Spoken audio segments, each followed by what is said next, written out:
What's going on, sports fans? It's your boy Josh Williams back again with another episode of the American Fan 365 podcast. I am, of course, co-hosted. She's back in the studio. My Elaine Bennis, as I'm now referring to her as. I'm Elaine. Yes, you're my Elaine. It took me years to find my Elaine. I have much more rhythm than Elaine. Okay, George, we're going to clip that, and you're going to find me the Elaine with the thumbs. You got to find the thumbs. I missed my boys. It's so good to be back, but I really enjoyed my little Super Bowl trip back east. I got to see all my friends, you know. I brought some jersey back with me with the hair. Yeah, with everything. George said, what did you say, George? I said she looks like it's 70s day at the high school. It's Spirit Week. It's homecoming this week. Excuse you. This is authentic. Show the jersey. pants off. Show the pants off because it doesn't. Okay. There it is. She's got some pink in the pants. There's and they have fucking peace signs on them. What are we? No, they're not peace signs. Is that weed? You know, it is. That is weed. It is. I got them at pants. You know what? The same people that do the prints for the Grateful Dead actually made the print for these pants. Thank you very much. But I don't smoke weed, but I like the color of these pants. We're still trying to I brought Jersey back. home. I just brought Jersey back. That's why, the hair. We're still trying to bring you back to the green tree, but it is. I can't. I'm THC resistant. Whoa. I hate it when people go, "You haven't smoked the right strain." I've smoked a lot of strains. Hold on. I just have to say. Yes. I just have to say. What? Is this medically diagnosed, or are you doing this like men? Like, no. I'm allergic to latex. No. Trust me. Listen, I wish I had a vice that can help me calm down because I'm super ADHD. Yes. Stimulants actually pull me back, and everybody's like, "Oh, you should try this hybrid of a sativa, this, that, the third." Let me tell you something. All of them, you know that one scene in Friday where Smokey was in Debo's pigeon coop? That's me. Scratching. I just can't. I feel like I'm going to come out of my skin. Oh, my. A mess. So, yes, welcome back to the show, The Front Row. We definitely have missed you. I missed my boys. But let's go ahead and get started. Yeah. We got to start with All-Star Weekend. Yeah. We can jump a little bit just into the overall weekend at first. Did you enjoy it? Did you like any of it, or was it just is it kind of becoming just, I guess it's February? I gotta tell you, the slam dunk contest made it all worthwhile. I never make it a point anymore to watch the All-Star game, much less all the festivities around All-Star weekend. I used to. My pops, the way that I love football, my pops has always loved basketball and baseball. So growing up, it was just a tradition. So there's a lot of that. That's the reasoning for me sometimes that I watch it. But now I think it's become more interesting. Last year was a disaster. But I feel like Kyle winning the slam dunk contest. McClung. I think now, he's like, I'm gonna come back for the ring next year. He made it exciting. I think he tied it in all together. Why I think it brought it all together. He, to me, represents a player that loves doing it. A lot of players, what people don't understand is a lot of basketball players don't want to participate in the dunk contest. It's not Vince Carter days. These are different. They're so worried about their brand because if they if they shit the bed or if they don't do well, they can go viral for the wrong reasons. It affects their brand in their mind. Look, I guess my retort to that is Jordan lost. He lost his first dunk contest appearance. He lost. I can't remember if he lost to not to Dr. J, but if I think Dominique won that one. He did. Dominique won that one in '85 when Jordan had the gold chains and all of that. He lost that matchup. It did nothing to hurt his brand. It actually accelerated it. There is but this is why. There was a whole bunch of shit talking before, and this is before social media. Sure. This is what was reported by by the beat writers. So then that type of buildup, people tuned in to watch, right? And hopefully we have some of that, next year. personally, I think like the dunk contest has always been the most exciting part of All-Star Weekend. It's the grand jewel of All-Star Weekend. It's supposed to be, but whether or not it is a different story. Well, last year was awful. I mean, last year was let's never speak of it again. We have now moved past it, so we've had a new All-Star game to at least brush our teeth of it. I watched it. Did you? I did watch the so I didn't catch the 3-point contest. I saw the highlights. Yep. George has the highlight of Damian Lillard actually winning. I said last week actually that Damian Lillard had won one, but he actually had lost. This was his third time, and he had lost his previous two. So he finally got it. He was he has 21 right here. He needed 25 to win. He gets to 26 on the money ball. Huge game. Huge night for him. Excited for Damian Lillard. I mean, listen, for any player in today's game that stays in a city, has loyalty to a fan base, I want them to get all their flowers because I love Dame too. It doesn't exist anywhere and you else. want it for Dame. I can't see how anybody can dislike Dame. Like I can see how people can dislike LeBron, Russell Westbrook, the strong personalities, but I just can't see anybody disliking Dame. Georgie, did you watch any of All-Star Weekend? I watched that last dunk from McClung. Okay. I was binging the new golf documentary on Netflix. Oh, I heard that was really good. Binged it. Is it good? Hey, I heard it was really good. I'm going to be honest, probably better than the stuff I was missing in the dunk contest. But I watched the highlights. The only thing that I have to say about All-Star Weekend and the All-Star Game, is it a concert or is it a game?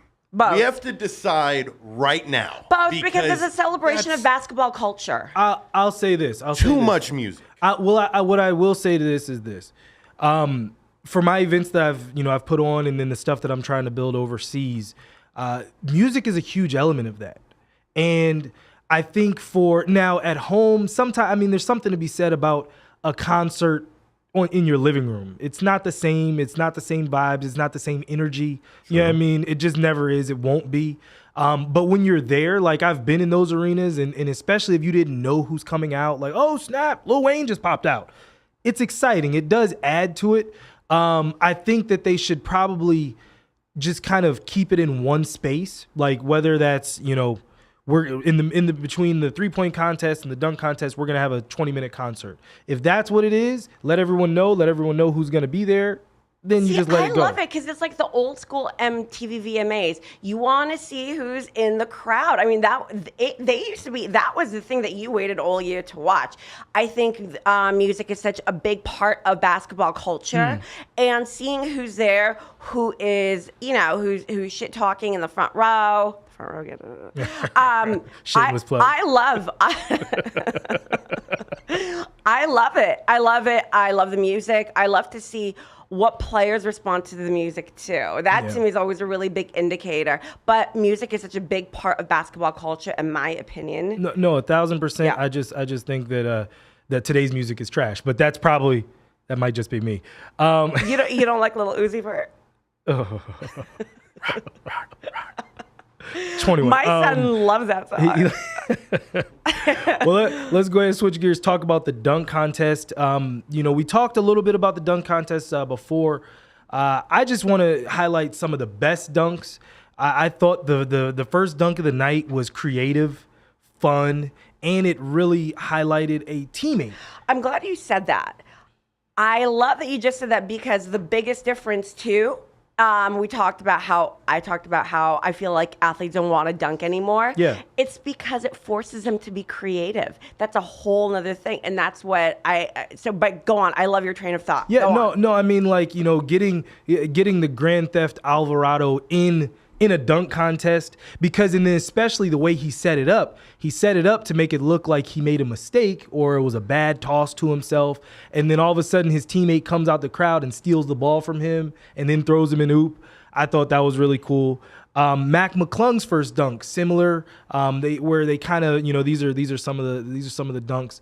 But McClungs' first dunk where he set it up, to make it look like he was going to jump over two people. And then he's like, no, you know what? I'm going to stack them.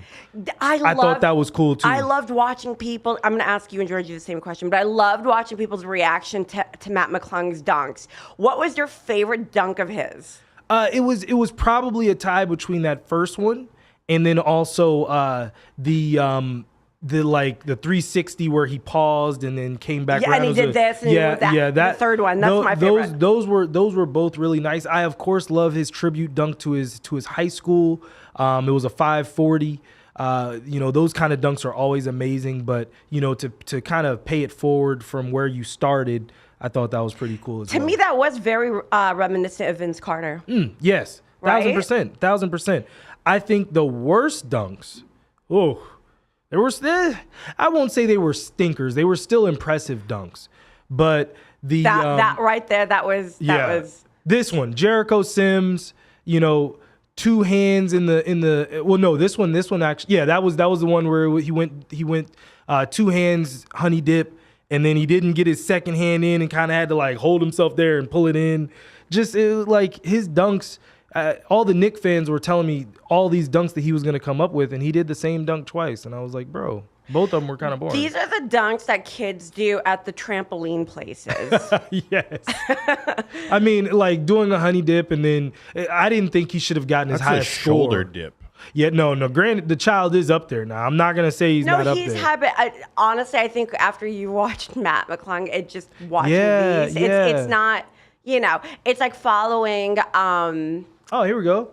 One of the better 3-point and dunk challenges in the last few years, but the last few All-Star games have been much better than this year. Yeah. I mean, this year, listen, and we'll talk about that as well. George, you can put up the picture I sent you. The dunk contest, this right here, this picture for me signifies exactly what I feel is the problem with the All-Star game now. I did not get that picture. You can get it. Oh. Can we please put up the meme? Okay. Well, there was a picture. There George's like, I got too much going on. There's a picture literally of ISO basketball, and 8 players are on one side of the court, and one player is literally sitting in the middle of the court, playing one-on-one, and everyone else is just sitting there kind of like arms folded, like they got a front row seat. And I'm like, come on now. Like, I don't know. I wish they would actually play. They don't play anymore. It's just... I mean, they don't want to because they risk injury. You know what I do love though is the being a show pony. I love the pomp and circumstance. I love to see the outfits. I love to see who's sitting in the audience. Yeah. I love to see who's participating. All the stars are there. To me, that's the biggest show, right? And you're just biding your time until the dunk contest. I think that's just kind of always. You're here for the show. Ro wants the show. I just want the show, and that's what I think everybody tunes in for. I mean, it's not like the 80s basketball where I'd watch Bill Laimbeer just because he just felt like it throw his elbow into somebody's neck. In the All-Star game. For no reason. But that's honestly where you saw rivalries. Yeah. You know what I mean? Like you saw rivalries both being built. And then, listen, Jordan and Isaiah Thomas teaming up for, oops, but they hate each other. Yep. Like it's still like, I don't know. I just wish sports in general wasn't so wussified. Like so much stuff now is like, this is what we doing. This is what we doing now. Listen, I understand in terms of football. This is why, this is why it's very difficult for me to have a conversation about sports with people who didn't grow up watching the same players, excuse me, that we did. Yeah. So it's like if you want to talk to me about Kyle Kuzma, but you've never watched Dennis Rodman. Yeah. And you've never really, you've seen the highlights, you know who he is, but you've never seen 80s and 90s basketball and even early 2000s, you've never watched Allen Iverson play. Yeah. You've never seen real, they were just scrappy and they wanted to ball out and they want. And I'm going to tell you the worst, what's even worse than this, and you'll agree with this. What's even worse are people our age that'll be like, oh yeah, this is the best basketball. This is the picture. Look, Ro. Yeah. Everybody, look. Yeah. They're all sit like, you know what I'm saying? You understand what I'm saying? Like, that's that's waiting for bro. their boarding number to get on a plane. Yeah. It's I hate you. Southwest Group C. Group C, everyone come through. But you see, this is why fans have tuned out of basketball and other sports. Because it's again, back in the day, those rivalries, they came in hot even for All-Star Weekend. 1,000%. And then we're ready to go. So when we're watching this, it's like, It's okay, not the so same. you want us to buy the jersey, you want us to buy the shoes, you want us to make time to plan to watch the games, right? I mean, there's a handful of players that, to me, I do tune in for, like John Morant, because he always wants it. Giannis before he hurt his wrist, clearly. Did he hurt his wrist in the game? I'm sorry. I think so. Oh no. I think so. Oh, see, I thought maybe it was something that happened prior or something, but I thought he heard it during the game. oh, I did not realize that. I didn't watch a second of the game. I'm sorry. I didn't know. No. You know what? I don't think so, actually. Maybe he re-aggravated, but we'll talk about that when we get into NBA. But to your point, absolutely. And that needs to change. Either it's like, listen, this is building you. This is building your brand. Show up. This is your time to shine. So if you're going to sit there and look bored, then you know what? Then we're even more bored. We're bored. Yeah. You know what I'm saying? Like, I'm not watching. Like, you said, do nobody a favor. Go home. Yeah, and look, and I actually saw, I read an article earlier in the week. I didn't realize that since the 90s, All-Star Weekend has done horrible ratings. Awful. I did not know that. Like, the top 10 of all time are from the 90s. And they're trying to revive it. And thank goodness for Matt McClung, or nobody would be talking about All-Star Weekend. Yeah. The best part of it is this one meme I have been crying about. Yes, we have to put the meme up. That row has brought into all of our life. We have to bring it into yours. I haven't been able to stop laughing. Here we go. All right. So Mac McClung, he was ready. He was ready for his moment. He got his moment, and he was the only one that got some on Saturday night. Hey, baby. His room looked like a Luke video that night. Smelled like Swishers. It smelled like eviction notices in Newport. He's pulling his drawers to the side as he walks down. He walks down the steps. Oh my Fucking goodness. Kyle. Oh. Road Trip, one of my all-time favorites. It's one of my favorite movies of all time. I love Road Trip. All right, switching gears. Well, not switching gears. We're going to stay in the NBA. Yep. Yes. LeBron has vowed to play every game down the stretch. He has. The rest of the season, saying that these are the most important games of his career. Now, right now, the Lakers are currently 27-32. They're 2 games out of the play-in, out of 10th place.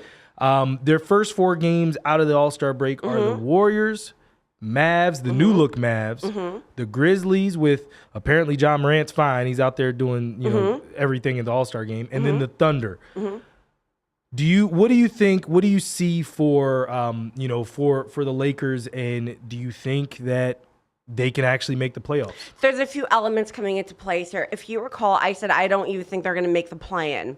So this is what's happening. I think LeBron got a fire up under his ass. I think, surpassing Kareem's record for all-time scoring leader. That coupled with Russ going to the Clippers, I think it finally kind of hit him like, listen, you got swept last year, okay? And he has a lot to make up for it, because I think that legacy piece really, really hit him after surpassing Kareem. And he understands that it's really a lot of the team right now is on him. Anthony Davis is always going to be in and out with injuries. He's like the glass man, right? They called me Mr. Glass. You can continue. Give me my purse. That's my purse. And so no, I think that, so I think him surpassing Kareem. I think Russ going to the Clippers, because I'm going to tell you, if they face each other in the offseason, that's going to be a reckoning. Oh, my God. And also, if the Lakers don't make the play-in and they don't get to the playoffs, because nobody wants to face a round 1 Lakers when everybody is really excited. And Palenka's finally kind of doing things right finally. So I think that he is going to. The one thing you can't say about LeBron is that he doesn't have work ethic, because he absolutely does. As is Russell Westbrook, by the way. You can dislike both of them, but the one thing LeBron is absolutely is a workhorse. He has that mentality. It's just his mood that if he's not feeling it, you could tell he's not feeling it. Yeah. But yes, I think they will make the play-in. I think they will actually go to first round of the playoffs, depending on who they play. That, I mean, we'll see. But yes, they'll make the play-in. Okay. All right. By the way, I don't know if you guys saw this. This was 3 hours ago. Yeah. No, that's what we were just talking about. For sure. Yeah. Okay. Yeah. Russ. Where that's First it was Utah, and there was tentative talk about him going to Utah, but it was finalized that he's going to the Clippers today, which Utah bought him out. Utah bought him out of Yeah. his contract. He was talking about possibly going to the Miami Heat as well. And so I'm happy he went to the Clippers. I mean, we'll talk about that a little bit further down in the conversation. You did mention something. Now that LeBron has passed Kareem Abdul-Jabbar for the all-time scoring leader, do you think that this has furthered him in the GOAT conversation? Yeah, it absolutely has. For the people that are staunch LeBron defenders, they're going to say, what's the criteria? And really, if you think about it, and this is, Josh, this is what I've always asked Josh. Why is the conversation not Jordan Kobe, Jordan Kareem? Why is it Jordan LeBron? Okay, and that's a whole other bucket. But for this specific debate, because it's the one that everybody loves to have, of course it does. What Jordan can't top that. I mean, that's the one thing that he can't take. Who do I think is a better play? I think it's MJ hands down. Now, if you're going to talk about GOAT in terms of numbers and stats, that absolutely adds to the debate. And there's a really good conversation now, a really good debate of why LeBron might be the GOAT. It depends on how he does going forward, and this is why I said the legacy piece is so important for him. LeBron is known for choking. Let's be very fucking clear, okay? Jordan doesn't choke. LeBron, unfortunately, has choked, and I like LeBron, and everybody, I do. I have a hard time. I'm a Lakers fan. I grew up, I'm a Lakers fan. For me, I need to not think of him as a journeyman, and he's realizing that a lot of people do look at him as a journeyman. Like, he's not a real Laker. He needs to win. If he can win another 1 or 2 rings with the Lakers, that solidifies him as potentially the GOAT. And also not a journeyman and a real Laker. But yeah, absolutely, that elevates the GOAT conversation. You don't think so? Well, this is where I come in and say, I feel at this point, LeBron fans are LeBron fans, Jordan fans are Jordan fans, and there isn't. It's like anything else in today's society. We just won't find a middle ground. I think LeBron is great, but I also look at the era that he competed in, and for me, that does shift. It does shift what I'm seeing. Listen, all-time scoring lead. That's commendable. It's never been done. I don't know if we're going to see it again just in terms of the durability. I don't think KD gets there. I don't think, one of these young guys get there. Maybe someone out there possibly does later on, a few years down the line, is maybe if they add a 4-point line or something crazy. But for me, it just, like you said, he has to win, and he's won a lot, but he's also lost a lot. And yep. Jordan, when he got the formula, he only lost one time. Yep. He lost one series between 91 and 98, and that was him half-cocked in a baseball body. And that was the only time we've ever really seen Michael choke. A conversation that I have a lot with rabid LeBron fans are, could LeBron have played in 80s and 90s basketball? Yeah. Could he have played? Do you think that? I think for me, whenever people say that, like, oh, he could play in any era, I'm like, not presently constructed. Now, if he grew up in that era and he was, and he was a rough and tumble guy, yeah, he'd be fine. But if you place today's LeBron flopping, crying, all that stuff, and you put him in an era where there's big people that are, I'm going to knock you down again and again and again and again. And knock the spirit out of you. Yeah. Because players like Pat Beverly, they would have had the snot kicked out of them. Yeah. Just for funsies. Well, because a lot of the dudes, and Gilbert Arenas said this on his podcast recently, like everyone that gets to the NBA that may have grown up in a tough area but wasn't a tough guy, they get to the NBA and want to be a tough guy. Yeah. And he was like, and myself notwithstanding, because he was talking about Ja, right? Well, I forget who he was talking about. I think he was talking about Ja directly. But it just, how everyone wants to be a tough guy, and it's like, you're not a tough guy. The 80s had tough dudes. Them dudes weren't making no money. I ain't got I have nothing to lose out here. I ain't got nothing to lose. I mean, but they don't. You look at players like Joe Dumars. I mean, they were the biggest bodies. They were the big men. But you don't want to throw down with them, right? No. So listen, I mean, LeBron also has played how many more games than Jordan? Probably 1,000. Okay, so there is that thing, right? I mean, listen, to me, it's not LeBron, Jordan. I think the real debate is Kobe, Jordan. Yeah, and for that, then it's more because they're more evened out in the type of basketball they played, yes. The number of games they played, yes, who they played against. Because remember, they played against each other too. Yeah. Well, granted, not for very long. The beginning and the end. There was an overlap. Like the beginning of Kobe, and then the very, very end of Michael when he came back and Kobe had figured it out. Yes, but it was the same type of ball. Yeah. It was the same type of ball. The game hadn't shifted. The game hadn't shifted too much. No, you're very right. So I think that is by far the more accurate debate to have. Yeah, and Kobe, to his credit, would always say he's the guy. Yeah. I mean, he's like, you can't get me without him. He was like, everything I have. I think LeBron wants Kobe's legacy is the issue. And it's not possible. Nope. at all. I didn't even want in any way, shape, or form. It's like rabid Dan Marino fans. They'll look you square in the face and say he's better than Joe Montana and he's better than Brady. And mean it. And it's like, well, show us the rings. It's like, I have none. Yeah. All right. Yeah. Before we get out of the NBA, let's talk about who our favorite is. Kareem is definitely in that convo. Yeah. I mean, Kareem is, and look, listen, the reason that Kareem Abdul-Jabbar doesn't get love is because he wasn't likable. He hated the media. He wasn't likable. Yeah. He changed his name in a period of time where people still don't want to call Kanye Ye, so it still goes on. So for you youngins that don't know, Kareem's, his government name was Lou Alcindor. That's right. And so he, became a Muslim. And he changed his name, he changed his faith, and he was very strict about it. And he didn't. This is the thing. He wasn't deemed likable. A lot of his teammates didn't like him. There was strife between him and Magic when Magic came on, actually. But I will tell you the one thing that if you love Jordan, you cannot love Kareem, because Kareem was unapologetic.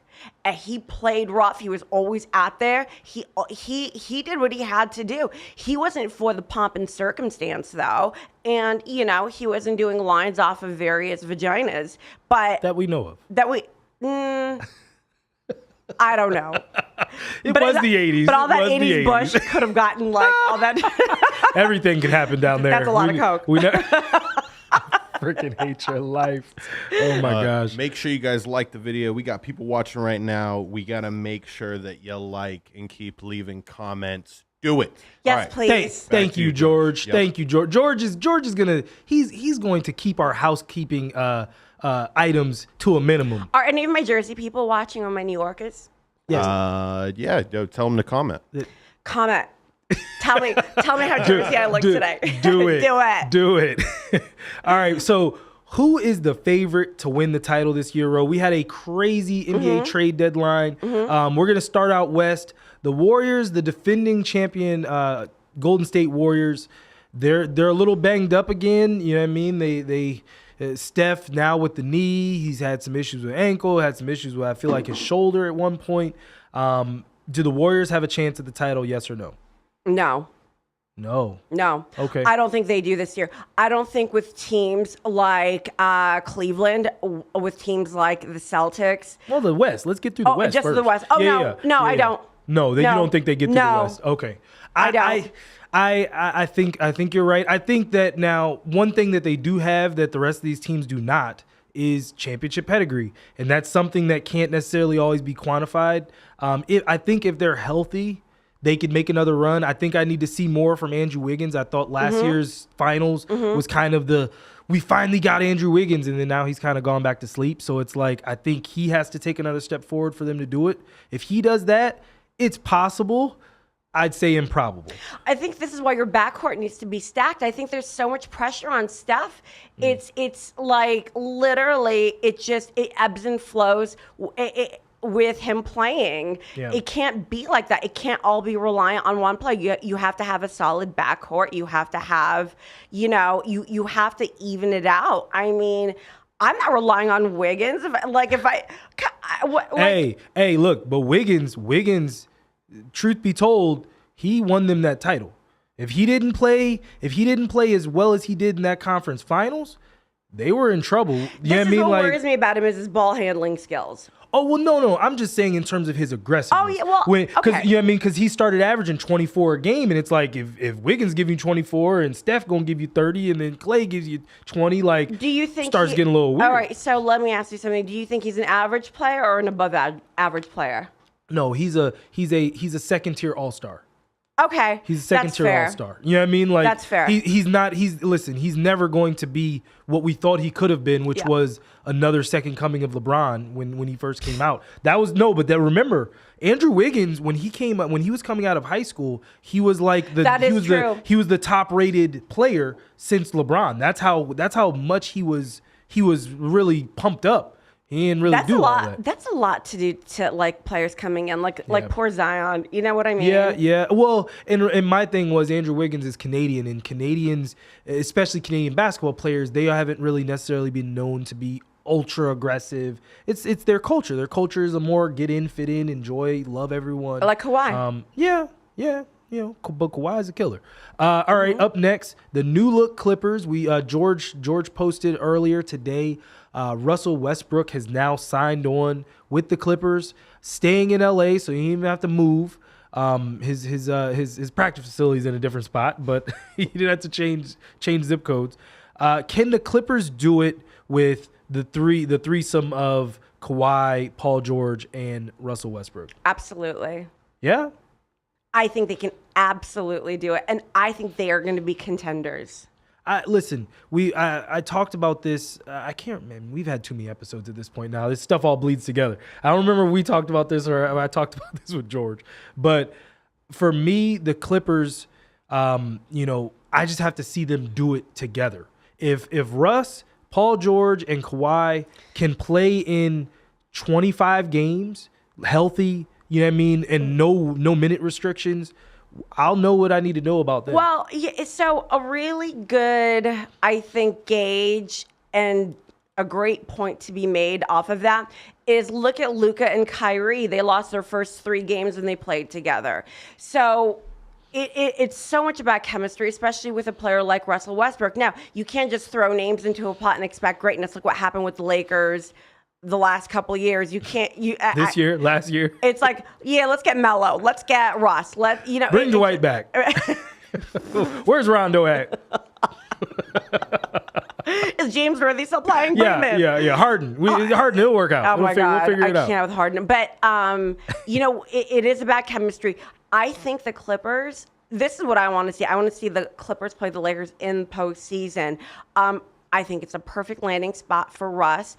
I think the energy between those 3. Yeah. And just because there isn't one dominant personality that's taking over, and I think it's a big thing with Russell. 3 LA kids.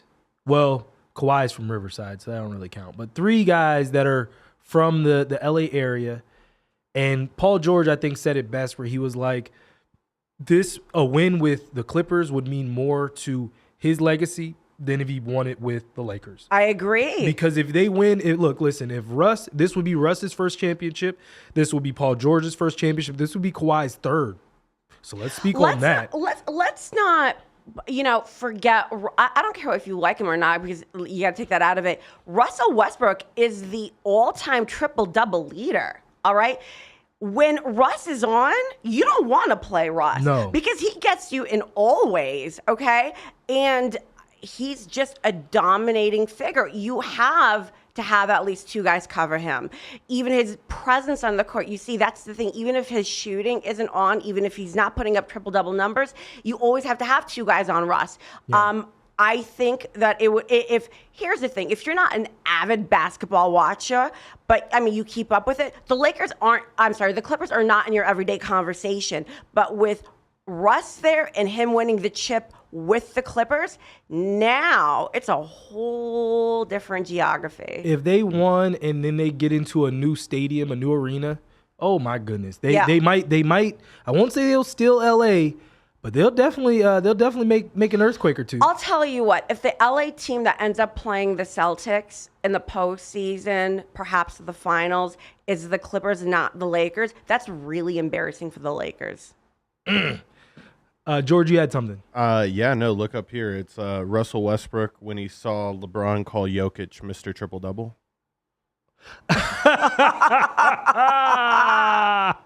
What you talking about? Yeah, that's disrespect on the highest degree. You better put some respect on Russ's name. 1,000%. All right, the Phoenix Suns, the new look Phoenix Suns with Kevin Durant. For me, and I can't remember who said this. I think it was Bomani Jones. He was saying that if the Suns can't win with Devin Booker, Chris Paul, and Kevin Durant, it's a bigger deal than if Kevin Durant didn't win with Kyrie and James Harden. Wait, really quick, I just want to take a step back. I'll tell you, the big difference maker I think would be for the Lakers before we move on is Kevin Love. Kevin Love signed with Miami. I know. If he went to LA, I think it would have been a different conversation altogether. I think they would have been contenders. I do. Go ahead. What do you think about the Suns? I don't know. I'm still not scared of the Suns. I'm still not scared of them. I'll tell you what happens every year with the Suns. Right around this time, they start to fizzle. So I'm just not scared of them. I don't know why. Something isn't right. But I mean, listen, DeAndre Ayton, look at George pulling up Sun clips on the move. But DeAndre Ayton, Chris Paul, Devin Booker, Kevin Durant, that's four guys that are all-stars. You know what I mean? I love CP3. Yeah. I love Chris Paul. I love him. I don't think he's as dangerous as he once was. I think the true force of nature within that collective is D-Book. Kevin Durant has had injury problems over the last 2 years. And KD is a monster. I think KD is amongst the top 5 to play in the game currently, even with all his ailments. I think really the headwind in that team has to be D-Book and can be D-Book. I think he'll make him dangerous. But it's like with CP3 and with KD, it's going to be a chemistry thing. And I think Booker is just from a different school, and he's got wind in him. He's ready to play. If they can all stay healthy, not D-Book, but I think if KD can stay healthy, then I don't know. I'm still not scared of them. Do I think they're contenders for the chip? No. Second or conference final. I think that's their top. I agree. That's their ceiling. I just don't. I think it's gonna. I mean, listen. The West is the Hunger Games. It's just gonna come down to matchups. It is. It's gonna come down to who you played first versus who you played last. Yeah.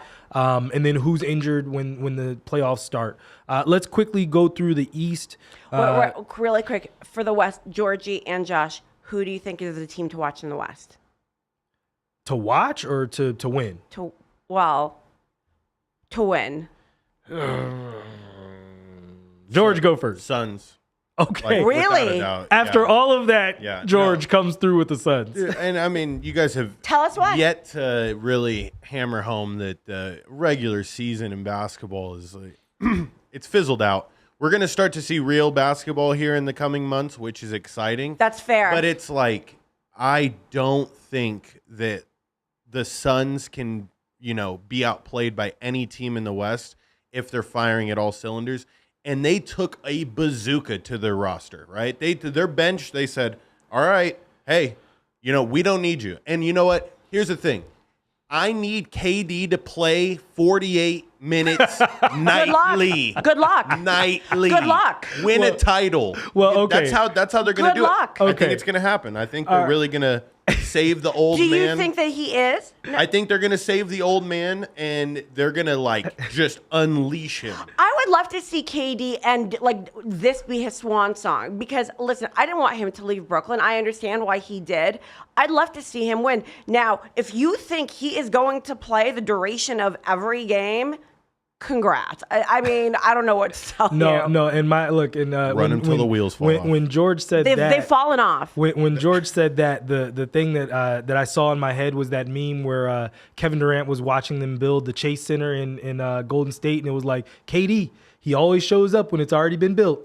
Like, That's, I mean, True. that's shoot, true. he kind of has. So we'll see. For me, it's gonna come down to the Warriors and the Clippers, and it's gonna come down to health. So All right, so you said you got to pick one. I'm gonna go with the Clippers this year. I think this is their year. I think agree. they can do it. I agree. I think they can do it. Georgie's got the Suns. Suns and Clippers. Yeah, Those are I'm the even teams wearing to watch. purple today. Look at you. Totally unintentional. I like. All right. Your beard is glistening too. Oh, Oh, there extra we go. oil for you. I love Extra it. oil. So all the Jersey ladies right now, George will be developing Georgie, OnlyFans. can you Just, show- can you show all the ladies- Actually, the thing that's blowing my mind, ladies out there that are watching, is that we've had 70 people watch this live stream so far, and we only have 6 likes. Like that motherfucking video. Yes, Smash yes. that shit. Please. And I'll put more oil in the beard. there, Can you for throw- every like, we will throw on And more if you're oil. listening to this, I need you to throw on watch one more on chain. YouTube. I need you to throw on one more chain though. I mean, maybe if you want to give me some pearls. Whoa, easy. You want a pearl necklace? Easy, Yeah. easy. That was a soft is pitch. 1,000% where I was going. I was like, That was a soft pitch. dang it, No George puka phrasing, phrasing again. All right, let's get through the East quick. Yeah. The Celtics, yes or no? We'll just go yes or no. Yes. Yes. Okay. Bucks, yes or no? With Giannis now with injury, another wrist. No. No. Okay. Knicks, yes or no? No. Fuck out of Hey, here. shout out to the Knicks. Knicks, y'all got a chance when it comes to me. Sixers, do they have a chance? Yes or no? Yes. Okay. They have no choice. They have to do it. Yeah. They have to do it. They painted themselves into a corner. You have to do it now. Yeah. No. 1,000%. I think you're right. Okay. Switching gears to the NHL. You see, I'm rocking my Ovechkin Stadium Series jersey, and I just wanted to talk about how cool of a moment it is seeing the Stadium Series. The players walking out. George has the clip. The players walking out onto the ice. They've got marching band playing. They've got pyrotechnics. I thought it was so cool just because hockey players never really get that kind of not necessarily appreciation, but just moment where the fans get to celebrate them. Like They did. You know what's funny? I think they did in the 80s. I think hockey was way more celebrated partially because of the Olympics, right? Because beating Russia to get that gold medal, that whole story. I think they were treated like rock stars then. I think it's coming back. I hope so. I hope so too. I hope so. One thing about the Stadium Series game, it was great, and then the Capitals did not show up. Since Ovechkin, due to the passing of his father, has moved on. He went back to Russia, to Moscow, to see his dad. We've lost 4 straight in regulation. We might be in trouble. I hope we don't make any trades because it would be a rush trade just to do something. No, you can't panic. This is unfortunate and it's awful, but you can't make panic trades right now. No. Even though it's the trade deadline for hockey. George, you have something? Yeah, I have the video. Oh, okay. Go ahead and cue up the video. Now, introducing, here comes the Hurricane. Make some noise. So one of those was David Thompson, the pride of North Carolina. I don't know who the Where's other guy Juan was. Dixon, the pride of Maryland? Hey, you leave Juan Dixon out your mouth is what you'll do. But I mean, the band's playing, and when they zoom in on some of the players, the players were smiling, It's they so were, WWE. They were so excited, you know what I mean? Yeah. It was a really cool moment. I really thought it was a really cool moment. That jersey too. That whole Both jerseys were super dope. Yeah. I thought both jerseys, they did a good job. The Hurricanes with just a simple black and red. The Caps had the flying Weagle, like a really big Weagle, but coming through the flames, I thought it was really cool. It was very WWE. Yeah. I loved it. All right, George, thank you for that. If this was the norm, you'd have so many more people that watch hockey regularly. Yeah. I mean, and NHL make it the norm. This should be happening in cities everywhere. Hockey players deserve to be celebrated. I love hockey just because they're allowed to beat the shit out of each other daily and every chance they get. I love it. All right, we're gonna shift gears quickly over to the NFL. I mentioned earlier last week that we are finally able to move past the NFL, but Ro will not let me do it. I will not let it go. She won't let me do it. Because there's some things that I want to talk about that are very, very important. Yes, and one which I kind of talked about a lot last week while Ro wasn't here, but now I'm going to give her the floor, is the curious case of Eric Bieniemy. Eric Bieniemy, now we can officially say it. We said it preliminarily last week. We can officially say it, the new offensive coordinator and assistant head coach of my Washington Commanders. So, Ro, give me your thoughts on Eric B. Go ahead. So I had a whole conversation with Josh about this. I'm really excited that you do have Eric Bieniemy. He is an offensive mastermind. I'm very excited for you guys. I think there's something else going on here with him. Hear me out. Now, Eric Bieniemy in the last 5 years has interviewed for multiple HC positions, has been turned down. And I'm going to give you pieces of a puzzle. I'm going to give you just like little like crumbs and take what you want of it. Andy Reid would not let Eric Bieniemy make the call play. They would have to be funneled up through Andy Reid for any type of circumstance, for every drive down, and then ultimately it was funneled up. But Reid, it was the one that made the call. He didn't do that when with his other OCs. He didn't do it in Philly either, Andy Reid. If you watch like the clip after Kansas City wins the Super Bowl, you'll see Eric Bieniemy go up to Andy Reid and give him a huge hug.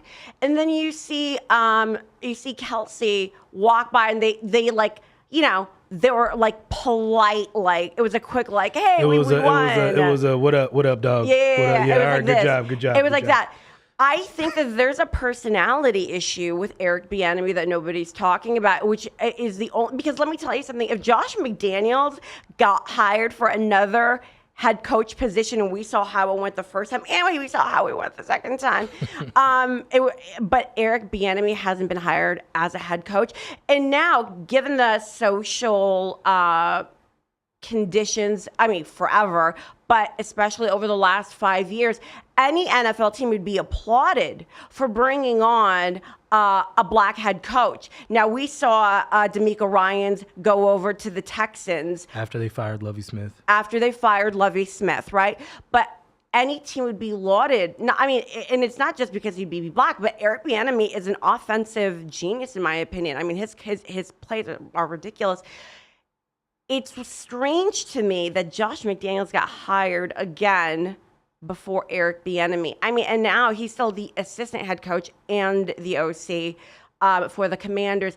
I think there's something more to it. There is a sports journalist, and it was Jimmy the Greek. He used to be on air a lot. Jimmy the Greek. Before he started talking about the white athlete has to catch up to the black athlete. So Jimmy the Greek said, "Oh, you did." The reason that that black men aren't in the front office in the NFL is because who's going to play the game? I mean, think about how fucked up that is. He said that generally owners and GMs want coaches that remind them of themselves in one way or another. And, we can make the argument of Jerry Jones. I mean, you look at his head coaches, you looked at his coaching staff. I mean, it was, so Jimmy Johnson, it was Barry Switzer, it was Jason Garrett, Mike McCarthy. Yes. Yes. So. Not Wade Phillips. Who was the Chan Gailey? So you can make that argument, right? But I don't know. I don't know if that's really relevant with all teams. I think Jerry Jones is a lizard person and he's just weird. But I don't know. I think there's something else going on with Eric Bieniemy that's not being spoken about openly. He's got the talent. He's got the experience. He was a player, right? But there's something else going on here that I don't think is being spoken about. We'll see. I hope for the best. You know what I mean? Look, for my team, the biggest issue that we've had, probably I'd say since Mike Shanahan, is that our offense just has not been dynamic. It will be now. Yeah. I mean, look, listen. We have the players for it to be dynamic if you put players in the proper positions. And I've always, the majority of the 2000s, we've been a team that constantly we're trying to make a square peg round. And you can't do that in the NFL. Coaching is the X factor. Look at the Giants. I mean, look at what that new regime has single-handedly done in a season. And then, speaking of which, this is another part of the NFL I want to talk about with trade deadlines with Daniel Jones and also with Saquon. They're hoping they don't have to franchise tag one of them, but I think they're going to have to. Daniel Jones really oddly switched his agent. I mean, last minute. And so the negotiations have basically started from scrap now. Yep. From what is being reported, he wants about $45 million a year. Hold on. Okay. So for anybody that's watching that happens to be a Giants fan, do you think, I mean, let's be realistic, but also let's think about the quarterback market. If Kyler Murray is getting $280 million, I can see why he'd want that. Now, Lamar Jackson is worth $45 million plus. Do I think Daniel Jones is worth that? As a Giants fan, I'd rather put more money on Saquon than I would DJ, but don't count. Listen, I think DJ, I was really impressed with what I saw. I think they put the franchise tag on DJ with those restrictions, right? Do you agree, Georgie? Yeah. I mean, you got to franchise tag him. I mean, you have to, in these negotiations with these agents, you got to be cutthroat. I don't know if it is a player's market, or at least it seems like it. And the salary cap is going up. Can we talk about, though, like how you need to spread the sugar? And winning teams, or at least past Super Bowl winning teams, they've spread the sugar when it comes to needing to build up other areas of your team. And listen, right, is life that difference, a $10 million difference between 30 and 40? I think that's a lot less than some would think. The same Lamborghini that you could buy with $5 million is the same one you could buy with 10. I completely disagree with the both of you, and here's why. The median career, believe it or not, for an NFL player, the average has gone up. It went from 3.4 years to 3.8 years.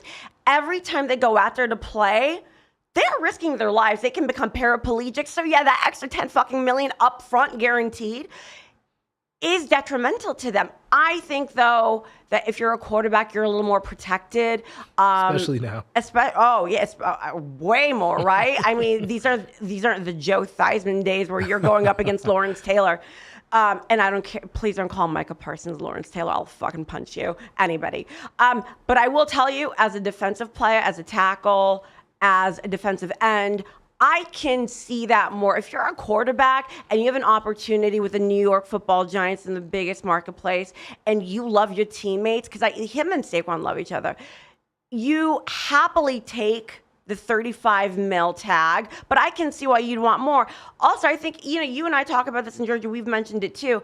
I love when people go, oh, let's just find another quarterback, especially Who are you going to get? I'm just curious, because if you're paying a Kyler Murray $280 million, and then you have the Ravens that are hemming and hawing on Lamar, like, what are they fucking doing? There aren't any quarterbacks, you guys. That's why Carson Wentz and Andy Dalton go from this place to that place to the third. You need Daniel Jones is solid. I don't know if he's $45 million a year solid, but he's solid. I'll say this. This is why it's imperative for you to win in that rookie contract with a quarterback. Yep. If you can do it, it springboards your team to further success because, just think about it. When the Seahawks had to pay Russell Wilson, Seahawks stopped going to Super Bowls. The second these guys have to get paid, it starts to break down the basically the overall look and feel of your team. And how much did Denver pay to get him, and what did they do? Right? So Russell couldn't cook. He didn't ride nowhere. He was cooking ham sandwiches. So is Daniel Jones worth $45 million given the quarterback market, Georgie? No. Josh? No. Really? I will say yes, but the thing is about it, like I said, we talked about this before. He should want to give something back just because he's in New York and he will make that $10 million. So if it's dropping myself down to 32 or 35 to give us a little bit more room to do something elsewhere, to make sure my line is good, to make sure we have another defensive back, that stuff, it helps prolong the life of your team. But when you go and you try to get top of the market for yourself, it can end up tearing down the team. I'll tell you what, the biggest mistake that he made was switching agents right now. You know why? Because it shows me that he's not really savvy and the people that are around him are not that savvy. You don't do this because that is going to be leveraged against you. Now they know there's something up. Now they know you're a little panicked. To make such a big move, March 7th is the deadline to where they can franchise tag him, right? Yeah. So this is a panicked move. It shows that the people around him anyway aren't that savvy, and the Giants are going to leverage that against him. I personally, I don't know. I wouldn't give Daniel Jones $45 million a year. And I like DJ. Well, the one thing I will say on top of that, though, is the salary cap is going up, I think, another like $15 million next year. So you're kind of trying to jump the gun a little bit because you know that, okay, we're going to go up again, and then the next year after that goes up another 15. So, if you catch it, it seems like a lot of money now, but in 3 years, 45 might be the median versus the outlier. You know what I mean? So we'll see. A lot of new blood coming in. I think it's going to be really interesting to see what happens during the draft with the quarterbacks. Yeah. We'll definitely see. Moving on, final thing today, got to talk about a little bit of golf. George and I, we talked about it last week, and Tiger Woods had to come out and apologize for his perfect trolling and trash talking of Justin Thomas when he handed him some tampons. He had to come out and I'm sorry if I offended anyone. It's so stupid. I hate our society now that men can't even trash talk. We can't trash talk in competition. Bro, if you think handing somebody a tampon in quiet is bad compared to what people say on the court. Jordan used to go tell people to go fuck themselves off the court. 1,000%. So did Kobe. And Kevin Garnett told Carmelo Anthony his wife, the JJ, tastes like Honey Nut Cheerios. What is going on with sports? But anyway, that's not even. That's so ridiculous. He had to come out and apologize. Just stop, please.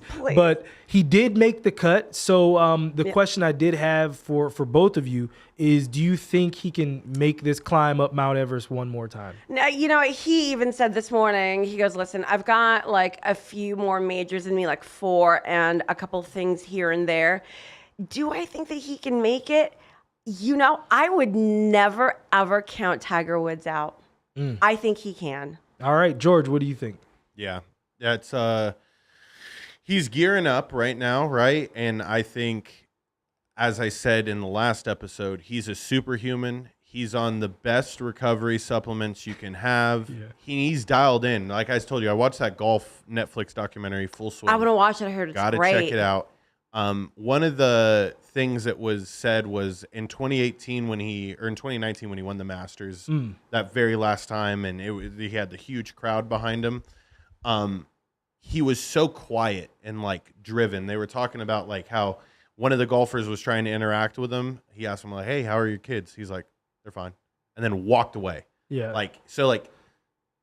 he, out of all the golfers that I watched on a documentary, definitely have a bit of lock, like a mental kind of drive that these other players just don't have. They just can't tap into it, or at least his is so prevalent, it's like intimidating, right? Yeah. He intimidates Tiger the is a living shit out of presence. everybody. Yeah. I look, I'll say this. What he showed me, he can still strike the ball. Like, his ball striking was elite at times. I think it's going to come down to both his recovery from Thursday to Sunday. I think that's going to be the biggest thing, in terms of just how his body feels. And then not having hilly courses. So you mentioned Augusta. Augusta is known for all the hills and the changes in, and soggy in grass. terrain. Yeah. Yeah. Little stuff like that. I think that's going to be the determining factor. But I do think, especially if he ever goes and takes on a layup tournament, he'll definitely get some more wins. So. Well, he's going to go out with something great. He just doesn't have it in him to not do it. Yeah. I think he is... God, you know what? Listen, all of the other stuff, and I don't give a shit about the other stuff, and you can say what you want about it. I want to see him go out with a blaze of fucking glory, and I think he does too. Yeah. And I think he will. Yep. Last thing, he's doing this for his kid, and I think that's the ultimate. Like, he's playing more golf now than ever. I mean, I'm assuming since Charlie's about to be entering high school, like, you're talking about a dude that is playing for something more than himself too. Yeah. How could you say that? He's done everything, but he's playing for something more than himself. He wants to be the same father that his father was to him. Yeah. And that and that relationship was his world, and he wants to be that in a different form for his son, who looks like he's going to walk in his dad's footsteps. So. Yeah, what greater motivation? My son bosses me around and make him shrimp scampi 4 nights a week. So, I mean, but yeah, I'm rooting for Tiger. I'm always rooting for Tiger. We're always rooting for Tiger. Thank you guys so much for tuning in today. As George said, this sounds like this might have been one of our bigger shows. So shout out to each of you for watching. If you made it this far in the podcast, we greatly appreciate it. Make sure you like and smash that like button, and please make sure to subscribe to the American Fan 365. For Josh Williams, this is the Front Row. You guys, thank you so much. We love you, and follow us and like us, and thank you for staying with us. See you guys next time.